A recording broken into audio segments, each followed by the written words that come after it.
guys, and welcome to my channel. My name is Cello the Fashion Fairy. Guys, I'm so psyched to be here. It's been a minute.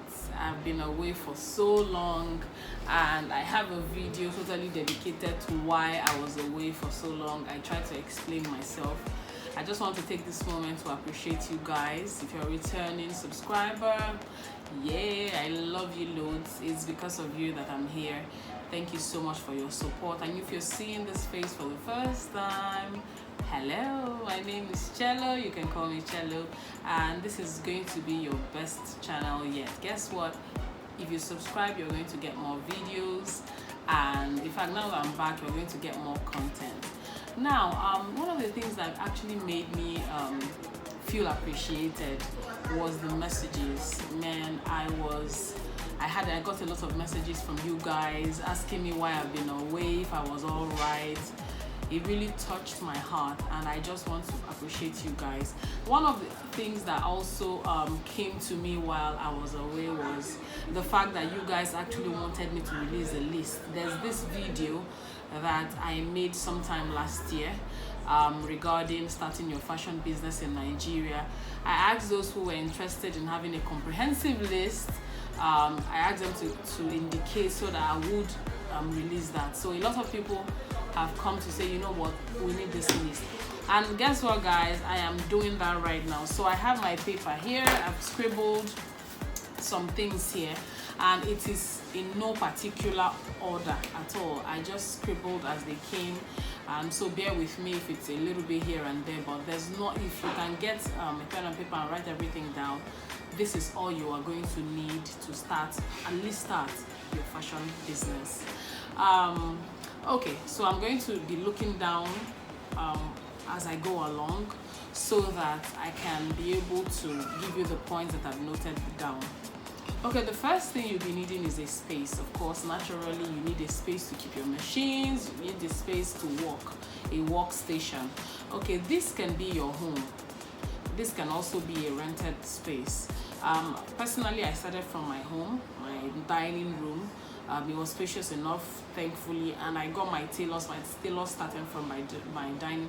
I started first, of course, and then I employed tailors who started from my dining space. So it can be anywhere, so long as you can keep your machine and you don't mind sharing the space with strangers, then that's fine. So that's what you'll be needing first. And then when you're sure you've got this on lockdown, the next thing you're going to be looking at is your machines. Of course, you cannot work without your machines. You need your machines. Now, the machine that you want to use is totally up to you. Personally, I started with the manual, the old school machine. I'm going to put the picture somewhere on the screen. That's the one I started with, and I started with 2 machines because I always had the idea of employing someone to help me. I didn't want to do the job all alone, so I got 2 at first. So that's what I started with. I mean, in Nigeria, we do have this problem of light, NEPA. So it's PHCN now, whatever they call it. So essentially, we always have this issue of light. So I decided, you know what, I'm not going to let it weigh me down. I'm not going to let it keep me down. So what I did was this. I decided to go for the manual, and then I got, of course, my iron, and I decided to go with the steam iron because it made ironing a little bit more fun for me. With the dry iron, you will always have to press and press and press, but with the steaming iron, it was really, really fast. So also I got my mannequins. I got one at first. Now this is totally up to you. There are people that will say that they would prefer half mannequin. That one is more affordable than the regular mannequin, but I went for a full mannequin, and I went for a size 12. Now, a lot of people go for size 8, but I feel it's not realistic because a lot of my customers are not size 8. I'm not a size 8. So a lot of my customers are not size 8. So I went for a size 12. And then there's this thing I usually do with mannequins, yeah? I have this, I have tights. In Nigeria, that's what we call it. I have tights. So what I do is that I usually pad the bum area if I'm working with someone that has a bigger bum.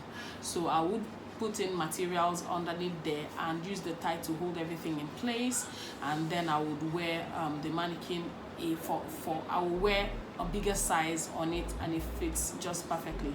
I do that for the boobs as well.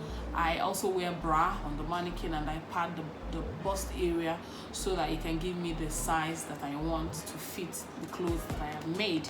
So that's something you should need to consider as well. Then the sewing accessories I got of course tape. There, you can never detach a tailor from her tape. It's not remotely possible. If you're a good tailor, you should know this, that you cannot do anything without your tape. So your tape measure should be there. Your hand needle, of course, you'll be doing a lot of tacking, you'll be doing a lot of finishing, inseam finishing that you want to be done perfectly. You can use your hand needle to finish it up. You would be needing your scissors, of course. You'll be needing a sharp scissors. That's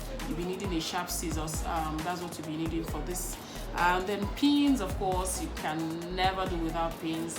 If you're working with patterns like I do, you will know that pin is your best friend, because if you pin everything down, it helps you sew faster naturally. I don't know how people that don't pin down, I don't know how they do it, but I pin down a lot.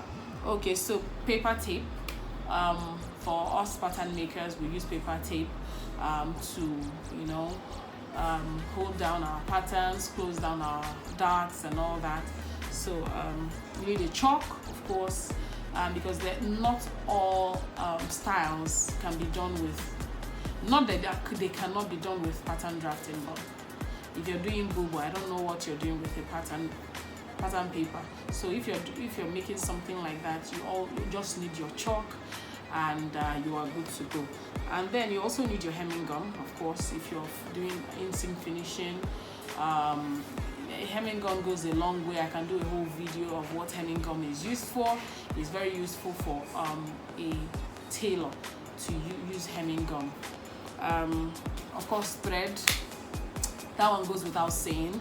Tracing wheel. You use tracing wheel to transfer from your patterns to, of course, the fabric that you're working with. That's for us that use pattern drafting. Okay, so you need your seam ripper. Seam ripper, I cannot overemphasize the importance of seam ripper. In fact, whenever I see anyone that is still loosening seams with razor, I'm always like, seam rippers are so beautiful. It saves you time. It doesn't rip your clothes. It's just it leaves it neat. You don't have to have the fear of tearing someone's cloth. So I think if you're not using seam ripper, today may be a good day to buy one. Okay, so for your pattern, you need your pattern drafting tools, your eraser, your pencils, your curves, your pattern paper, of course. That's a whole other video. So you need those ones as well. And then you need your cutting table. Every tailor needs a cutting table. Now, the type of cutting table that you now have, what you will now get, is totally up to you. You can get just a regular table and it works. And then there's this one that I newly discovered. I've known it for a very long time, but I don't know why I've never bothered to use it up until some months ago. Pinnable tables, right? Now, how does this work? They use foam, a bit of foam to make it a bit soft. So you can literally place your fabric on it and then use pins to hold them down, to hold the fabrics down. Beautiful, especially if you're working with chiffon or a material that is not very steady. You can use the pins to hold down on the table. So that's totally up to you. Then there's the mirror. Of course, if your client comes to fit her dress, she would want to see how it looks on her. So I've seen some people that will video and give the client to look at because they don't have mirror. Come on, really, you need a mirror. Okay, so you need a changing space or a dressing room. If you're in your parlor, if you're in your dining, if you're in your room or wherever you are, you need a private space for your clients to come and test their clothes. Not everybody likes to be all over the place. It's even more professional to have your clients enter your dressing room, or you can even use a curtain. Just like this space here, I can use a curtain to just demarcate it in such a way that I'll give my clients privacy. Okay, so there's also chairs and stools. Stools, a lot of tailors like to sit on stools instead of chair, because relaxing on a chair and then sewing sometimes is not very comfortable. So a lot of them like to sit up. Depending on how you like to sew, you can use stools. And then chairs should also be there for your clients to sit down and relax while maybe if you're finishing up their clothes, or if you're wrapping their order or something, there should be chairs as well. Okay, then when it comes to sewing machines, I just wanted to talk about it a little bit further. Sewing machines, like I said, I bought two. If you're working in an area where there's no light, you need to. Now, here's the trick. You also need a tabletop if you don't have an interlocking machine, because if you have a tabletop machine that has a zigzag stitch selection, you can actually use that zigzag to finish up your seams, instead of having to take it to where they have to do the interlocking or the weaving, or to get it done. So that's the trick. So you know which one you prefer. Personally, after a while, I had to buy a tabletop, and I was using the zigzag before I bought my own interlocking machine, and that's how I grew. So I'm just saying that normally if you're starting a business, you don't need to use all your money to start your business. You just need to be wise and start small and then grow into it. That's the wise thing to do. So you need hangers.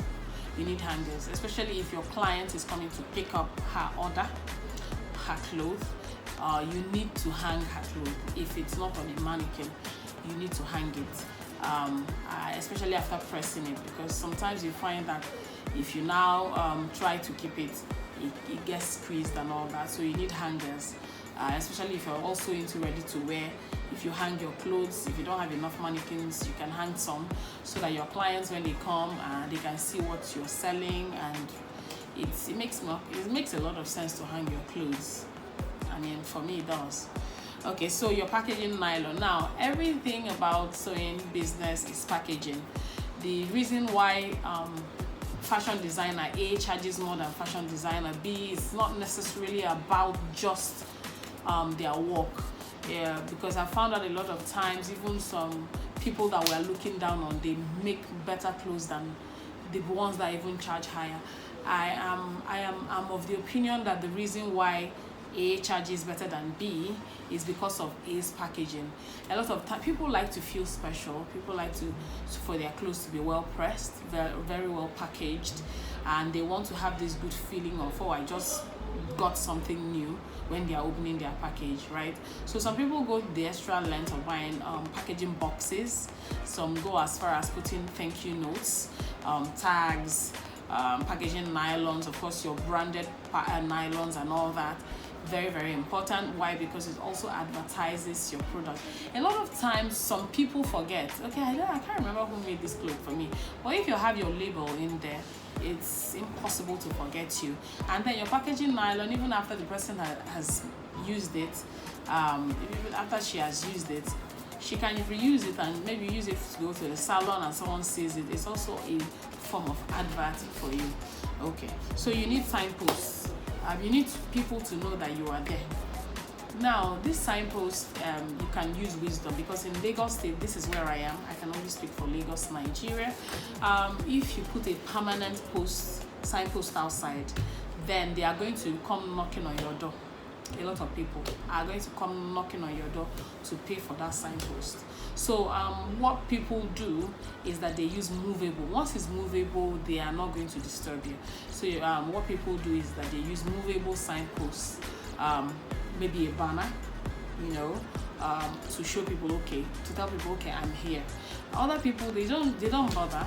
What they do is to take a mannequin outside, probably use something to cover the mannequin. It could be kind of a box, well decorated box outside, and then put the mannequin inside, so that when people are going out, going about their business, they are noticing you, right? Okay, so that's how to announce your presence. Okay, so as you're starting, it's very, very important, also very important to give yourself soft landing, meaning that since, when you're starting something, you have a lot of cash flow. What I usually advise people is to buy things and keep. An example, you can buy black lining. Black lining is something that a tailor can never do without. I mean, no matter what, people are going to use black to sew. It's just inevitable. You can buy black linings, you can buy black zip, black thread, black everything that you need, and just keep it down. Why? Because sometimes when a job comes, you may not have enough time to go shopping, then you would have had everything you needed, so I advise it. I do it. It works for me. It's worked for me for years. And then paper stay, you have all those things. These are things that you work with. You don't need someone to pay you before you go and buy paper stay. In fact, in my own opinion, if you buy in bundles, if you have the money and keep, it saves you money and time. Because if you're waiting for your new order, for you to now to go to the market and buy small and come and keep and go again, you're stressing your life. So if you have the money, buy in bundles. These things, they don't cost much. It's about 3,000 or 3,500 or even 4K. You buy it and you keep it. Whenever you need it, you go get it. Then you can buy paper stay and keep if you're someone who uses paper stay. Hair stay, I meant hair stay. If you're someone that uses hair stay, of course I use hair stay. So you buy and keep as much as you can. You buy gum stay if you're someone that uses it, collar stay, peplum stay, all those things that you work with. You buy and keep different colors of thread. Buy and keep. You can buy your wording, your cups. Now, cups I really don't advise so much because sometimes you may buy a particular size and before you see a client that would use it may take a while. So that one, I would wait for that one for a client that requires cup, and then you can just buy that. Okay. Then, of course, you need your machine needles, everything concerning your machine oil. You need a cloth to be cleaning and covering your machines. You need to be maintaining your machines. You need to have someone's contact that will come once in a while to service all your machines and all that. And then for social media, this is a big part of your business.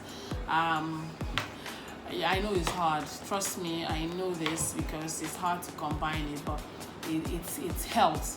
If you have a social media page, it can serve not only as a place of advert, it can also serve as your portfolio. I get people that ask me, what do you do? What do you sew? I'm like, okay, just go to my Instagram page. So when they get to my Instagram page, they see everything that I do. And then it also serves for, serves the purpose of getting clients as well, for people that can get clients on Instagram. A lot of people get contracts on Instagram. So I would recommend Instagram as a tool for selling yourself and your market. I also encourage WhatsApp. A lot of times I find out that sometimes family don't really, there's this saying that people are better valued outside. So but it's also good for people to know what you're doing, because you may not know who will come to your location. So whatever, regardless of whether your family members on your WhatsApp group or not, just post your designs there once in a while. It may not necessarily be for them to patronize you, but at least let them know that you're doing this. They can also refer someone, if need be. Okay. You need a good phone. Oh my God, I cannot overemphasize the need of a good phone. I always find it weird when I see people using Nokia Touch. Not that they can't afford it. Some people will tell you, I'm not used to the social media space. Social media space is in fact, it connects you to the whole world. It's something that you need to learn and get used to. It's very, very important for you to know this. Very, very important. And then you need a good model. If you cannot model your clothes, I model my clothes. Once I'm done, I model my clothes. If I can't model my clothes, probably because of something, for a reason or another, I can always get someone to model my clothes for me, or I can use my mannequin. So that's why you also need a mannequin. Now I'm just trying to remember if I've forgotten anything. Okay, yes. As well, you need a fan, of course, or AC to chill the place, make the space comfy. So that's it. Basically, that's it. If there's something I've forgotten, please feel free to write it in the comment section, and I will appreciate you for that. Thank you guys for watching this video up until this point. If you found this content I've released very useful to you, please do me a favor, subscribe and tell a friend. Subscription is not just enough. I love you for subscribing, but please, if you tell your friend, I would appreciate you more. So tell a friend, and please keep a date with us. We'll be releasing more videos as we go along. Thank you for your support, and hope to see you next time in my video. Bye. Guys, what's up guys, and welcome to my channel. My name is Jello the Fashion Fairy. Guys, I'm so psyched to be here doing this video right now. It's absolutely amazing. It's been a journey. Now I have a call. Hello. Good afternoon.